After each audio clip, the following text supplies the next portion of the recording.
What's up, everybody? It has been a long time since we've all been together. It has been around 3 weeks. I cannot believe how long I haven't done a vlog. A lot of it is due to there's been a lack of surf. Now there's finally a bump and we got some action that's going to be happening in the coming weeks. So I'm excited to be sharing everything with you guys. But until then, let's get started and we'll see you guys soon.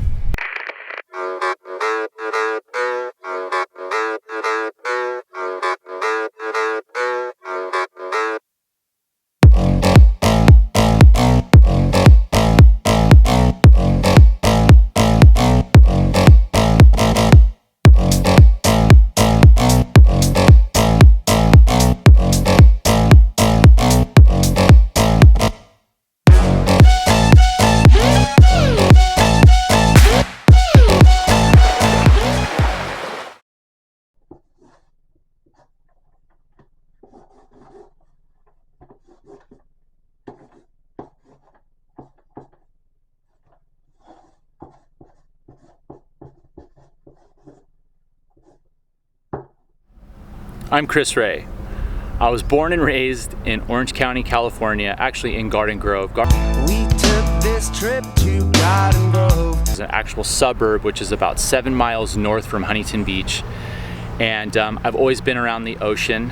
And so I just figured during this time, since there's really not a whole lot of waves and we've gone through quite a bit of episodes through the vlog, I just figured that this would be a good time for me to introduce myself to you guys a little bit more, have you guys understand about where I've come from and what my background is and why I want to chase the dream of surfing big waves. And so pretty much growing up in Garden Grove, I was always intrigued and inspired by the ocean. A lot of it had to due to that by being surrounded by the people that I was. I've always hung out with older people, and so plus my dad being a waterman, but that's a whole nother subject because my dad was really never around. But as a young kid growing up, you know, you always kind of like want to be like your dad in a way. So at least one thing is that my dad gave me some sort of inspiration to go after and be a wave rider. And so when I was in high school, I started competing a lot as a bodyboarder. Believe it or not, Garden Grove High School actually did have a surf team at one point in time. And I did relatively well. I took second overall both my junior and senior year, and we were part of the Calvary Chapel Surfing Association, which was a pretty big ordeal. That like we would compete against schools like Mater Dei, Huntington, Edison, pretty much all the big beach schools we always competed against. And believe it or not, I took second overall within league, which is a pretty cool thing. So during that whole entire time, eventually I built my name up within California as an upcoming pro bodyboarder. And by the time that I graduated high school, I turned pro, where I was starting to travel all over the world, competing against some of the top pros. I shouldn't say competing against some, but competing against all top pros in the IBA and BIA. And at this time, this was the GOB, which was a big ordeal as part of PSA, which PSA was a big surfing organization. They handled all of the pro Bud tours, the G-Shock tours. So, I mean, all that was a pretty big deal back in the late mid-90s, all the way up until about 2000-ish. And that's when Blue Torch came in and kind of took over everything. But so I started traveling a lot and competing all over the globe. And I always surfed, but bodyboarding was always the top priority for me until about what was it? I'd say about till 2010. So when 2010 came in, I lost all sponsorship for bodyboarding, and I basically had to try and figure out other ways to make money. So I stopped pretty much bodyboarding. I started surfing a lot more. I kind of lost a lot of identity, so I kind of went through a little bit of a dark period where I started drinking a lot, partying a lot, and eventually I got a DUI and kind of hit rock bottom. But at that point, I had a whole entire new, fresh perspective of life and what was important. So I focused on different goals, and so surfing was always a part of my life, but it was kind of, I would surf all the time, but I wouldn't want to go. I wasn't doing it at the level that I wanted because I was pursuing a different career, which was a hairdresser. And so during that whole entire time as being a hairdresser, I really built my name in the hairdressing world, where I was traveling around the world doing hair for New York Fashion Week and doing a lot of education, teaching people, and doing stage work. So I guess it was more of like real artsy stuff. And so I built my name in that industry, and I just eventually started figuring out that I wasn't truly happy.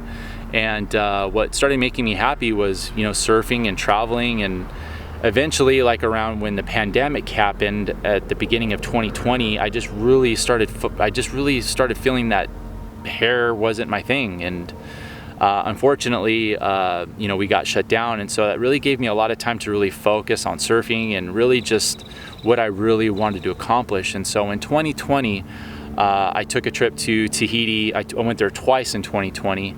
And the second time when I was there, I was just literally in awe, because I just really knew at that point in time I really wanted to pursue big wave surfing. And I knew right away after that I was going to try and surround myself, look for the people that have been the pioneers. And so that later on that year, I was in Hawaii, because I've been going to Hawaii every year since I was 16, just to surf the winter season. Or back then it was bodyboarding, but now it's it's been surfing for the past almost 5 or 6 years of every winter, surfing every winter. And so when I made this commitment of wanting to surf big waves, when I was there in 2020 for the winter season, I just started thinking, okay, I'm going to try and look for the top big wave surfers, and I'm going to ask them questions. And so one day I was actually running along the beach, and I ran into Dave Wazel. And Dave Wazel is a phenomenal big wave surfer. Not only that, a great human and one heck of a lifeguard. He's pretty much one of the best big wave surfers in the world. And so I was able to talk to him, and he gave me a lot of great advice. And so everything that he said I've done, which was basically set certain goals and try and achieve a certain goal by a certain time, like do like inch by inch by inch. And so since then I've been working on that, doing all that. And during 2020 I started trying to see if there was like any sort of like training programs that I could do, to try and prepare myself, such as for like water safety or breathing techniques or workouts. And so anyway, through all that I came across and I found out about an organization called BRAG, which is the Big Wave Assessment Group. And so I wanted to I basically wanted to sign up. They didn't have any live one-on-ones. They had an online class, and I didn't really want to do an online class. I wanted hands-on, and so I had to wait like a full year. And so by 2021, I was able to work with BRAG. So I worked with guys like Jojo Roper, Greg Long, and the whole entire WSL water safety team, which was really amazing because it gave me such a different perspective. And not only that, just the good tools to be an asset in the water when you're coming against these big situations when you're in big wave surfing. And so the whole purpose of why I'm going after big wave surfing is because of how it makes me feel. It literally gives me a reality check of knowing that there's something that's greater than me. And I feel like David going up against Goliath. And so I just try to put all faith in God. I try to do everything that I can in my power by training, by preparing to handle that biggest situation. So far, this past winter was probably the very, very first winter where I started kind of really getting enriched in big wave surfing. Last year I kind of touched on a few things, but over the time and over the course I started feeling a lot better and feeling a lot more confident. And then this past winter was when I got some real taste of big Toto Santos, where it was like 20-25 foot, and really testing the boundaries. And you could see that in some of the past vlogs that I've produced and that I've done. And overall, my message is I just really want to push people to whatever they're afraid of, to go do what they're afraid of, because in life it's better late to do something than never at all, because you never ever want to live in regret as you get older. And one thing that I've been noticing as I've been getting older is that time goes by super quick, and I just want to live a life of accomplishing and trying just to inspire other people. You know, for me, it's not about surfing the biggest wave by any means. It's just about, for me, it's about tackling the fear that is inside you, because that fear is your natural governor telling you not to do it. And the whole purpose of why it's doing that is because it's something that we can't control. And on top of that, fear is something that is unseen. And when you can't unsee something, I mean, when you don't see something, you're basically just going off an emotion versus just going and doing it. The moment that you start to go do something is when you start to see the breakthrough. And that's one thing that I've been loving about this journey of going after big waves. Am I looking to catch the 100-foot wave? Am I looking to catch a 50-foot wave?